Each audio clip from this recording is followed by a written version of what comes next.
ঝড়ের খবর শুনে মাকে বললাম, মা রেমাল তো আসছে, সব গোছগাছ আছে তো? মা বললো, এখন বিয়ে দিয়ে দিয়েছি, আমার কাছে আর কোনো খবর নিবি না, যা খবর বউয়ের কাছে নে। বউয়ের কাছে গিয়ে জিজ্ঞাসা করলাম, কি গো রেমাল আসছে, কিছু ব্যবস্থা নিলে? বউ বলল, আসছে বললেই হলো নাকি, ভাত চড়ে গিয়েছে, এখন আর যেই আসুক আমি আর নতুন করে চাল চড়াতে পারবো না। আমি বললাম, শোনো না, রেমাল হলো।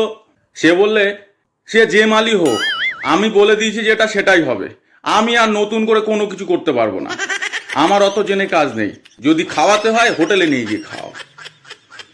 আমি বুঝলাম এরা আবহাওয়া দপ্তরকে কোনো ধর্তব্যের মধ্যেই রাখছে না, বুঝলেন।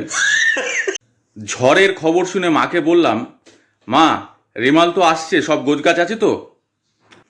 মা বললো, এখন বিয়ে দিয়ে দিয়েছি, আমার কাছে আর কোনো খবর নিবি না, যা খবর বউয়ের কাছে নে। বউয়ের কাছে গিয়ে জিজ্ঞাসা করলাম, কি গো রেমাল আসছে, কিছু ব্যবস্থা নিলে? বউ বলল, আসছে বললেই হলো নাকি, ভাত চড়ে গিয়েছে, এখন আর যেই আসুক আমি আর নতুন করে চাল চড়াতে পারবো না। আমি বললাম, শোনো না, রেমাল হলো।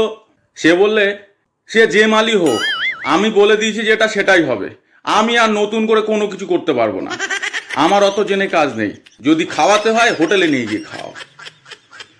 আমি বুঝলাম এরা আবহাওয়া দপ্তরকে কোনো ধর্তব্যের মধ্যেই রাখছে না, বুঝলেন।